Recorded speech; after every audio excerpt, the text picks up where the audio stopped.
Hello, it is I, Dr. Brian Norgon 111, and welcome back to talking about more features of Z-Tracker. Today I've got kind of a random mismatch of different things that I want to talk about. To start things off, I have enabled the overworld magnifier in the broadcast view. So wherever I'm hovering my mouse on the overworld, you'll see kind of a magnified view of those overworld tiles being projected on the bottom. And so I talked about it very briefly when I first started off with Z-Tracker, but in a little bit more detail, there's different colors for the different types of entrances that you can find on the overworld. So the red dots that you see on the bottom, and that you can also see if you're looking carefully at the display of just the overworld map, those are trees that you need to burn using a candle typically. There are yellow dots, which are entrances that can open up when you use the recorder. You'll play a little tune on your little whistle, and all of a sudden just a secret entrance will appear on certain screens, such as on various lakes or in various spots in the desert. There are the blue, or actually kind of cyan, pixels, which are places that you need to use bombs in order to bomb open the wall. And there are just black squares, which are places that you can just walk right into the entrance. And so you don't need anything special to get in. And finally, there's these magenta tiles, which are places where you need to push a block, either something that you need to push with the power bracelet, or also there can be Armos robots that you can tap that will just step out of the way in order to open up various locations on the overworld. And I had, in practice, when I was watching other people use Z-Helper or beta testers of Z-Tracker, I saw with people who were playing with a webcam on stream, I could see them leaning in and squinting to try to figure out, okay, where exactly is the bomb hole on this particular screen or location? And so that's what gave me the idea to put in the overworld magnifier. And when I originally did it, I just had it showing a big view of the one screen that you were looking at, which is helpful. But then I found in practice that oftentimes, like while I'm trying to bomb all of these different locations up here on Death Mountain, is that I would bomb this location and then I would walk to the next screen with my hands on the game controller, and then I'd be like, okay, where do I bomb? And if there was only one tile being displayed on the magnifier, I couldn't see where it was on the next screen until I moved my hand off the controller onto the mouse, and then could bomb the next tile, and then would have to go back and do that for each individual screen. So I decided to make it a 3x3 that shows the screen you are on as well as all of the nearby screens. And in practice, I found this was much more practical in terms of then being able to glance down at the magnifier. And even if I've already moved up a screen or to the left of screen, just to move on to the next screen, I could still just glance at the magnifier and figure out where it was that I needed to bomb on this particular screen in order to try to open up a particular location. There's probably still ways to improve this because it can be difficult, for example, on these two screens on the river, unless you know that this one is 4 pixels away from the right edge, or 4 blocks away, 4 tiles away, and this one is 5 steps away from the left edge. You still might have to kind of like squint and count in order to see that location. And so I could imagine kind of like even better specific markups on certain screens to make it more obvious exactly where it is that you need to place a bomb in order to find the hidden location. But overall, the magnifier I think is still pretty useful. Another feature that I can't remember if I have talked about before is with shops. With Z-Helper, you could only mark a single item in a shop, and so you would mark, oh, this is a bomb shop, or over here, oh, this is a blue candle shop, which is nice, but in the Legend of Zelda, shops contain 3 items. And so Z-Tracker makes things a little bit better, and that you can mark 2 of the 3. It's often the case that there's a number of items in shops that you won't care about. A lot of people never buy a magic shield, and so they don't care about shields. It's rare to buy keys, and so you might not care about keys. But if you want to mark a second item in a shop, in Z-Tracker, you can left-click to select a second item to put in the shop. So if this is a bomb and blue ring shop, I can mark it like this. Or if this is a candle and a bait shop, I can mark it like this. And if you want to change the first item, you can just right click in order to change the first item in the shop. And if you want to change the second item, you can left click. And if you decide you don't care about 2 items, I can just change the first item was a key. I can change the second item to a key as well, and it goes back to being 1 item shop. And so that's just a nice feature. In practice, I find I rarely want to track more than 2 items in a shop, and often it's the case that I only care about 1 item in a shop. But that's just another nice feature that Z-Tracker has in order to help you keep track of the shops a bit better. And I don't remember if I talked about that in a previous video. Okay, let's talk about one of the big ones now, hidden dungeon numbers. So it's the case that in Zelda 1 Randomizer, one of the options that you can choose to play in terms of the different flags, I talked about the fact that there's like 100 different options for customizing the randomizer in terms of exactly how you want to play. One of them is called hide dungeon numbers. And the way this works in-game is when you go into a dungeon, rather than it popping up on the mini-map that you're currently in level 2 or level 6. Instead, it says you're in level ? For all of dungeons 1 through 8. The final dungeon, Dungeon 9, it still shows you the number, and Dungeon 9 has its own music anyway, and so Dungeon 9 is kind of completely different. You'd be able to tell regardless. But dungeons 1 through 8, you don't know what dungeon number you're in. And that makes things very challenging, both in terms of gameplay and routing and stuff like that, but especially in terms of tracking. And so Z-Helper has no extra affordances, and so it looks very similar to what we're going to see in Z-Tracker right now. And suppose I find a dungeon down here, but I don't know what dungeon number it is, so there's some screen here, I'm just going to leave it unmarked for right now, where I have found a dungeon. And I could go into that dungeon and start fighting some things, and maybe I find some key items. Maybe I find a heart container, and maybe I find the book. Well, that's great, but then maybe I end up getting blocked off from the rest of the dungeon because I don't have the ladder yet, and there's a ladder block inside the dungeon. And so I found a couple of items. I don't know what dungeon it is, and so I don't know where to mark the items that I have found on the tracker. And so here's what I have witnessed that people do in practice. In practice, people will typically say, this feels kind of like Dungeon 4. And based on the sizes of the dungeons, and there's a number of other tells that you can learn to read about which dungeon you might be in, even if you can't see the level number, people can make some decent guesses about that stuff, and occasionally there's some definitive information. But if you don't get the Triforce actually lets you know what dungeon number you're in, then you just kind of have to make a guess. And so a person might guess that they were in Dungeon 4, and so they'll mark that they got the heart container and the book out of Dungeon 4, and perhaps mark this as Dungeon 4 on their map, and plan to come back later in order to try to get the Triforce after they get the ladder, and then they'll go and they'll find another dungeon over somewhere else, and they might end up guessing that it's Dungeon 5, and they go in and they manage to get, say, the boomerang out of that dungeon, and then they get the Triforce out of that dungeon. And when you get the Triforce, it immediately, when you pick up the Triforce out of a dungeon, will warp you back to the overworld, warp you back to the dungeon entrance.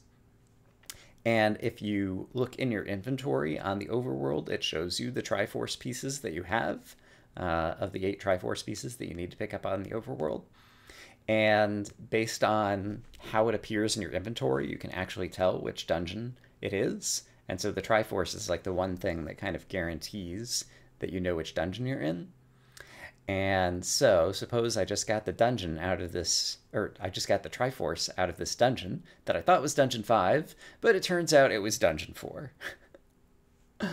And so now I've just discovered that this dungeon that I'd marked as Dungeon 5 is actually Dungeon 4. And so what people might do in that circumstance is say, okay, I was wrong about Dungeon 4, so I marked a heart container and I marked a book, but I need to get rid of those. And so let's imagine that I thought that that was dungeon 4, but it was actually dungeon 3. So I'm going to put my heart container and my book actually in dungeon 3, and I'm going to call this dungeon was actually dungeon 3. And then this dungeon that I was doing over here was actually dungeon 4, and I got the Triforce out of 4, and now I need to move my boomerang over into dungeon 4. And hopefully I did all of that correctly without making any errors. And also it was very time consuming, and I'm probably in a race and I just lost a minute kind of reorganizing the inventory at the top of the screen. And yeah, it's also messed up stuff on the timeline. I actually don't think I've ever actually done that before to witness how that causes trouble on the timeline. It's a giant mess. So basically, the tracking mechanism that is in Z Helper and that is in kind of this version of Z Tracker is not helpful to the player when they are playing with hidden dungeon numbers, because it causes you to have to make guesses and kind of rewrite your guesses and manage the tracker, and it's a giant mess. So let's do things differently. Let's do them better. There are a number of possible ways that you might imagine doing things better. Let me show you the way that I have come up with for this version of Z Tracker, and I need to restart the tracker to do that. So we haven't talked about the startup screen of Z Tracker very much yet. There are a couple of options that affect things with respect to the different flag sets you might use. Like I said, Z1R, there's like 100 different options in terms of like how to make the randomizer set up the game. And I did not want people to have to put in 100 different options for how they set up the tracker before they get started. So I've chosen to pick just a very few pieces that are very important to overall how you track things. One is Heart Shuffle, which is just if you're playing without Heart Shuffle turned on, then every dungeon has a container heart in it and 1 or sometimes 2 key items in it, as opposed to the hearts being all shuffled among the dungeons. And so a dungeon might have 3 container hearts in it, and another one might have 2 key items. And so the way that the Heart Shuffle option works is if you don't have Heart Shuffle turned on, it just pre-populates each dungeon with a heart container as one of the items for convenience. And so you can kind of like see that in this little preview that's going on with the dungeon numbers. The other main option that people need to select at startup time is hide dungeon numbers, which is the thing that we're talking about now. And so if I click hide dungeon numbers on the tracker, you may notice in the preview that the numbers 1, 2, 3 have turned into letters A, B, C. But let's go ahead and start up the tracker once again. And let me go ahead and close out that window so we can just look at the kind of zoomed in broadcast window that I've got going on here. And the tracker looks a bit different. And so we'll talk about those differences. Eventually, the main difference I'm going to call out right now is rather than dungeons numbered 1 through 8, there are dungeons that are lettered A through H. And rather than most of the dungeons having only 2 spots in them, A through H all have 3 item boxes in them, because some dungeons have 2 items and some dungeons has 3. And so the idea here, kind of walking through the same scenario we had before, is you find a dungeon and you don't know which dungeon it is. And so what you do is you arbitrarily just decide, I'm going to call this dungeon A. And for the rest of the game, whenever I do stuff in this dungeon, it's going to be dungeon A. And so once again, let's imagine we found a heart container and a book in dungeon A. Great. I put the heart container and I put the book in dungeon A. And I guess that maybe it's probably dungeon 4, but maybe I'm wrong, so we don't need to do any more about it. Then later on, we find this other dungeon, and we call it Dungeon B. And we're inside Dungeon B, and we find the boomerang. And then, at some point, we get the Triforce in Dungeon B. And when you get the Triforce, you'll be able to look in your inventory, and based on where the Triforce appears in your inventory, and there's this handy reference diagram that pops up for people who don't know. But suppose that we got the rightmost Triforce piece. The Triforce pieces appear in a big triangle. And if I'm playing First Quest, this piece means that I just did Dungeon 4.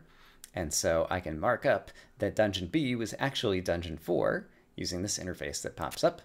And it puts a number 4 over here. And now we know that this was Dungeon 4, and we still don't know what dungeon number A was. And so basically, as we go around, each time we find a dungeon, we can just mark it with the next letter. As we start collecting items out of that dungeon, we can just mark the items, as we get them. And then eventually, when we do get the Triforce, we'll have the definitive information that says, oh, this was dungeon 6. And we can know that that dungeon is done as we go along. And so as a result, there's no more having to move your marks from one column to another. And so that is quite convenient. Yeah, and allows you to just think about a particular reference point. The first dungeon you found, we're just going to call it Dungeon A forever. And so you also don't kind of like mislabel things in your head when you're trying to think back to, well, there was that dungeon that I got the book out of that I thought was 4, but actually was 3, or, whatever it was. Now it's just like Dungeon A was the book that I got, or the dungeon that I got the book out of. That said, there are still some other issues with relation to other features that we've seen. For example, you could get the hint that says Aquamentus awaits by a lake, which, using the hint decoder, means level 1 is by a lake, which is great. But over in this section, there is no dungeon or no Triforce that's marked as Dungeon 1, because we don't know where Dungeon 1 is, and we don't know which of these letters it's going to correspond to. And so one of the features that we saw previously in Z-Tracker is the hint halo. So I need somewhere to put a hint halo to remind us that, oh, we have information about Dungeon 1. Dungeon 1 is by a lake, which means it's going to be in one of these spots. And so there's an extra set of numbered Triforces that now appears in the upper right of the tracker. And it gives you the Triforces in numerical order. That's useful because if you get the recorder, each time you blow the recorder, it can take you to the next dungeon that you have the Triforce for. And so if we'd gotten, say, also Triforce 7 out of here, the next time I blow the recorder, it can bring me to Dungeon 4, and then Dungeon 6, and then Dungeon 7. They happen to be in order just because of the way that I did things here. But since they can be in any arbitrary order in the order that we find them, it can be difficult to keep track of, if I blow the recorder, what's the next dungeon it's going to take me to when the numbers are all out of order over here. So it's more useful to be able to see which Triforces you have in order for blowing the recorder. And it also means there's somewhere to put the hint halo. So now when I have a hint about Dungeon 1, I don't know what letter it's going to correspond to, but I can put the hint halo on Triforce 1 up in this display and have a place where I can go and hover it at some point in the future. And that also means, for example, that if I found a new dungeon over here and I don't know what dungeon it is, when I'm doing the hint halo, it shows that one of the locations could be Dungeon D. So it might be that Dungeon D is actually Dungeon 1, in which case there's 3 items in there, and so that's probably a good dungeon for me to keep looking at. But it might be the case that there's still another location that contains Dungeon 1, and there happen to be 2 dungeons that were by a lake in this particular seed. Yeah, and so that's kind of the main features and how I chose to implement things in order to make playing with hidden dungeon numbers easier inside Z-Tracker. There's a couple other features. Z-Helper had this feature as well to try to help you keep track of which dungeon was which is if you find a dungeon, when you walk into the dungeon, each dungeon has a different kind of floor and wall color. And so Z-Tracker would let you, and Z-Helper does the same kind of thing, let you mark up, that this is a pink-colored dungeon. And so in Z-Tracker, basically, you can mark the dungeon as pink. In Z-Helper, it would only show up when you were on the dungeon tab what color it was. In Z-Tracker, it also shows up on the top of the display over here. And if you want to mark, previous dungeon colors or whatever, like I could go and change their colors up here as well. But basically, as you walk into the dungeon, you can click the rainbow colored question mark in the dungeon tab in order to set the color of that dungeon. And that's just kind of a useful double check. Like sometimes you remember, oh, it was the first dungeon I found, it was Dungeon A. Other times you'll remember, oh, it was that awful pink colored dungeon. And so having that extra information can just help the player remember some details about the various dungeons they've been in when they don't have a number that corresponds to them. And yeah, with these features, it makes it much easier to keep track of which dungeons you have found, which dungeons you have yet to do, which dungeons are correctly numbered, and if you find a particular dungeon that you're not sure what it is, there are spots for tracking 3 key items. So if you end up getting 3 items out of a dungeon, you don't have to worry about, oh, I originally put this in the slot for dungeon 3, but it only had 2 slots available, and now I have to move all my marks into a different column. And so in this interface with the Z tracker, some of the item boxes will go unmarked. In the case of Dungeon 6, once we knew it was Dungeon 6 and had already gotten a Triforce and 2 items out of it, you'll see that this dungeon column has been grayed out a little bit. And so the 3rd item box is just going to go unused. Overall, I'm still not sure if this is the best interface for doing hidden dungeon numbers, but I am quite certain that it is better than what Z-Helper has when you're playing with the hidden dungeon numbers flag of the randomizer. I also don't remember, I apologize if I'm repeating myself, if I talked about the start spot, but in Randomizer, rather than always starting on this screen, which is where you would start in the vanilla game, you could start potentially on any of the screens on the overworld. And so you can mark where you actually start with the start spot. You just click on start spot and then click on wherever your start screen happens to be in this particular seed.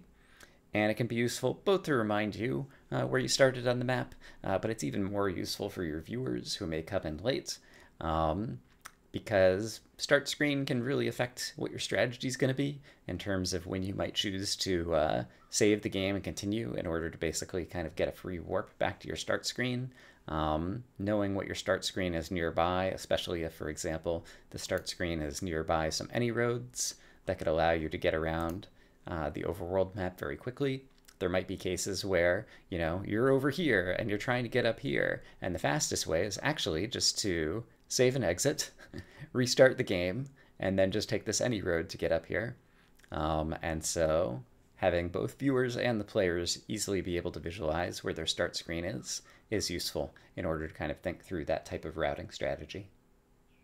I turned off most of the reminders for most of the displays here, but I'm going to actually turn them on so that we can hear some of the other reminders that go on during the game.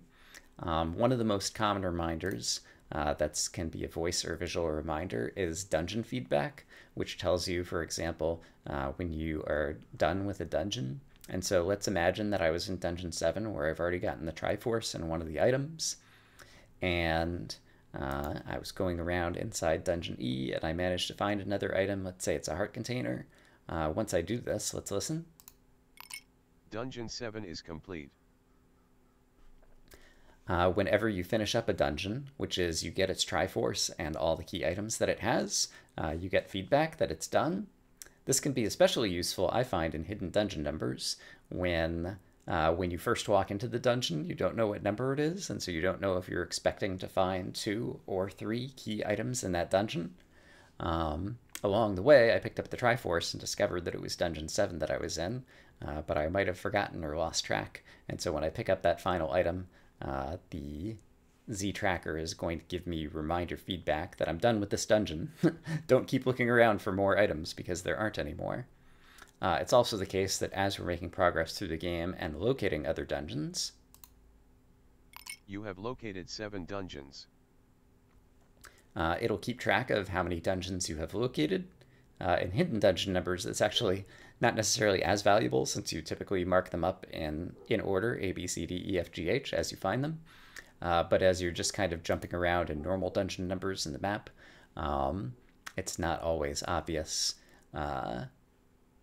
how many, you find Dungeon 1, and then Dungeon 6, and then Dungeon 4, and then Dungeon 7, and at some point, 40 minutes into the game, you're like, wait a minute, have I found all the dungeons? And each time you find one, when it's giving you the feedback of, you found 6 of 9, you found 7 of 9, you found 8 of 9, it's easier to keep track. It's also the case that you can look up at the top and see which ones have the white numerals versus seeing which ones still have the grayed out numerals. Another type of reminder that exists is for the White Sword and Magical Sword caves. Say, for example, early in the game I discovered that the Magical Sword cave is over here, but you can't actually pick up the Magical Sword until you're strong enough, namely until you have somewhere between, typically in Randomizer with the flags, 10 to 14 hearts in order to pick it up. Right now, you start out the game with 3 hearts, and I've managed to pick up 5 more container hearts here, so I'm up to max hearts of 8, which also shows up in the display here. I might find a take any heart, which is going to bring me up to 9 hearts. Once I get up to 10 hearts, I'll start getting some reminders. Consider the magical sword. And so anywhere in Rando, typically 10 to 14 hearts, there's like a 20% chance that at 10 hearts you can pick up the magical sword, 20% chance at 11 hearts you can pick it up, 12 hearts, 13 hearts, 14 hearts. And so whenever you get into that range, you'll get a reminder. Once again, if we'd forgotten where the magical sword cave was, I can just hover the magical sword, and it'll highlight it with crosshairs on the map to make it easy to pop out. But we could go visit the magical sword cave and see if we're actually able to pick up the magic sword at that point. And perhaps we couldn't, or perhaps we've been busy in dungeons and haven't gone back there in a while. But if I get another heart... Consider the magical sword. Now at 11 hearts, it's going to repeat that reminder every heart from 10 to 12 hearts until I actually pick up the magical sword. So if I went to the cave now and picked it up, I could mark that I got it by clicking the magical sword. It'll show up in my inventory. And then if I do get more hearts at this point, there's no more reminder because Z-Tracker knows we've already picked up the magical sword, so it doesn't need to remind us about it anymore.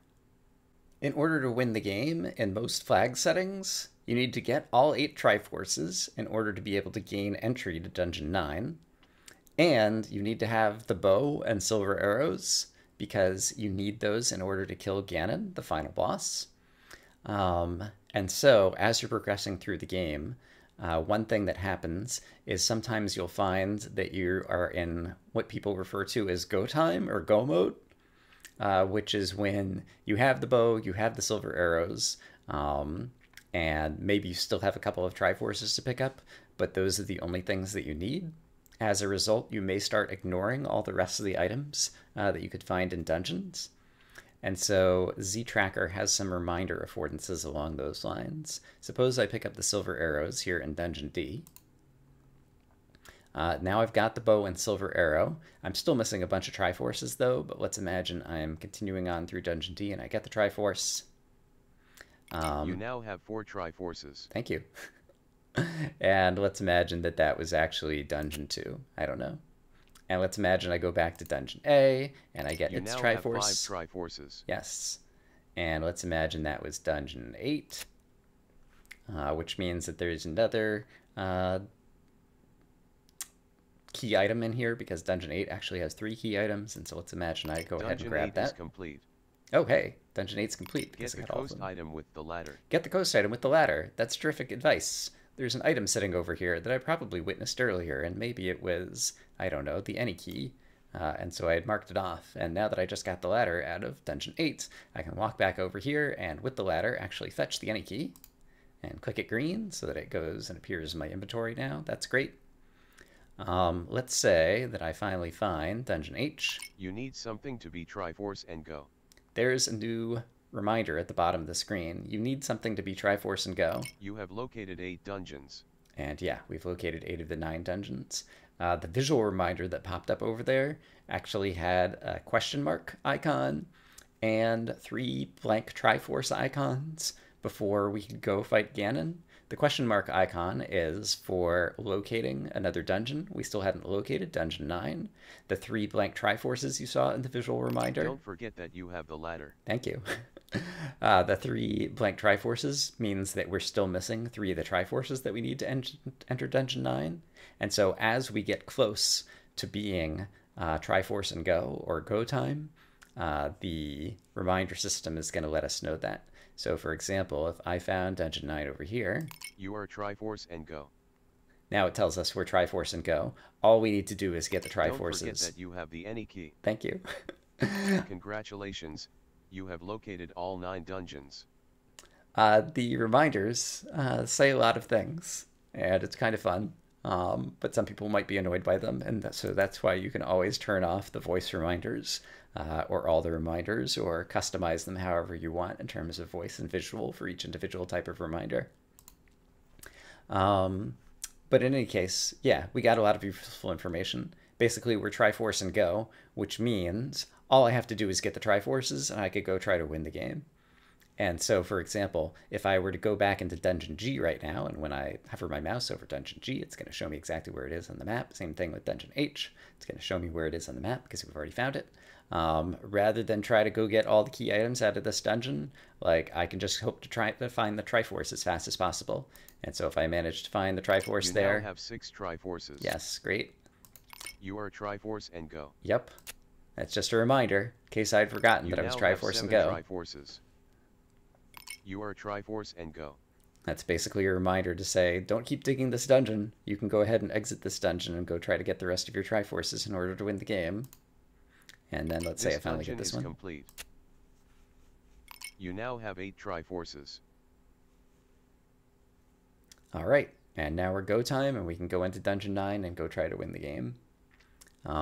And so that is an example of, I guess we've already seen the blocker reminders. We ended up getting the coast item. We saw sword hearts. We got a lot of different dungeon feedback. It reminded us about having the any key in the ladder. Yeah, those are the various reminder systems that I have turned on right now. So that's kind of a quick overview of the types of reminders that the game gives you. We heard a bunch of them kind of back to back there because I was just filling out a bunch of things back to back. Typically a seed takes like on the order of 90 minutes or something. And so those voice reminders are going to be spread out over that time. And so it'll be more useful and timely and less kind of just annoying of the thing talking to you the whole time, hopefully. But yeah, that's an example of the various reminder systems that are built into Z Tracker. I don't know that I'd called it out too much before, but down here there's this thing called the item progress bar. I've talked about it a little bit in terms of being able to hover. For example, if I hover on the raft spots, you may notice that it's lighting up the 2 islands that I would need the raft in order to reach. On the overworld map, this spot and this spot get a green highlight when I hover over the raft over here. But in general, this is more kind of like for the viewer's sake, showing just kind of like the overall summary of progress in terms of what the player has. And as, for example, your sword progresses, this will either just be a grayed out sword if you have no sword, or it'll appear as the wood sword if you have the wood sword, or the white sword once you get that upgrade, or the magic sword once you get that upgrade. So it shows kind of like the best sword version that you have. Same thing with the candle. It starts out grayscale. You have no candle. If you get the blue candle, the progress shows up as the blue candle here. If instead I got the red candle, which is like an improved version of the blue candle that you can use multiple times. I completed a dungeon. Then it lights up over there that way. And so just looking at this item progress, again, for people who are coming in late to the stream, this, rather than having to kind of like hunt through all the stuff up at the top here, this is just kind of like the summary of this is the current state of the player's inventory, and this is how they're doing, and here are the items they still need to get. And so that's an affordance there, and also serves in terms of the player as being a convenient hover target to learn, for example, where are all the remaining burn bushes that I need to burn. I can hover over the candle and it'll show me on the overworld map by highlighting them. I, just in the course of talking through things and imagining that I'm getting all this stuff, the timeline's gotten very crowded here. You can see that the timeline tries to space out the various items so that they don't overlap one another. Sometimes you get too many items too quickly. It rarely happens in-game in practice, but when I'm just kind of willy-nilly giving myself a bunch of items as I'm talking about it, you can see how it happens here. And so the magical sword is kind of overlapping with some of these hearts that I just got, for example. But yeah, I've gone through many iterations of how to display the timeline. I won't have time in today's video, but in a future video, I'm going to talk about kind of like iterative development and design of various portions of the tracker, because this isn't something that just, appeared fully formed in my brain and turned into software. It took many iterations in order to get here to where things work nicely. The timeline is one of those things, and so both coming up with a display where it would kind of automatically space out the items appropriately but show them on a timeline. Here I have, I don't know how easy it is to see on the screen. It shows 0 hours, 30 minutes, 1 hour over here. It's also the case that the timeline expands over time, so if you are taking more than 1 hour for the seed, the timeline takes all of the items that you have so far, and basically this becomes the 1 hour mark and this becomes the 2 hour mark, and it kind of like compresses all the items so that all the items that you got in the first hour now appear over here. And the timeline marker of where the current time is, we're currently at 27 minutes, and so it's showing up right over here with this white line. Can continue to march across the screen into the second hour. And if you even go into a third hour of playing the seed, the timeline compresses once again, and so this becomes the 3-hour mark. This becomes the 1 hour and 30 minutes mark, and it kind of redraws all the things. And so even for someone who's coming late into a very long seed, coming to the stream or whatever, they'll still be able to see the summary of when you got all the various items during your hours of play. But yeah, I think in a future video, I want to talk some about kind of like design and iteration. And while I did not capture a whole lot of the history of making this tool, I do have some old screenshots, and so I can show some of the changes that have happened over time, which I think will be interesting to people. I can talk about just kind of like how I did the design, and Mark, who's kind of like the co-designer of this tool, I'll talk about how I kind of got working with him, and he's given tons of feedback on various versions of the tool and come up with a lot of good ideas to improve things along the way. And I can also start talking about the implementation. I wrote this in F# because it's the programming language that I know best, and implemented it, using .NET and the WPF, Windows Presentation Foundation library for writing things on Windows. Mark runs on Linux, and WPF doesn't run on Linux, and so this tool also runs on Linux, and so I had to port it to Avalonia, which is a cross-platform tool that's kind of like WPF, which is the library for drawing, buttons and pixel art and, all the kinds of things on the screen and reacting to the mouse and whatnot. And so this does run on both of those platforms, whether you're on Windows or in Linux. The Linux version is a little bit different and has a few fewer features in terms of things that haven't been ported over properly yet. But it is a cross-platform tool. But yeah, that's all stuff that I can talk about in a future video. So for now, I'll just say I hope as always that you guys are having a great day, and I'll see you again soon for more on Z Tracker. For now, bye-bye.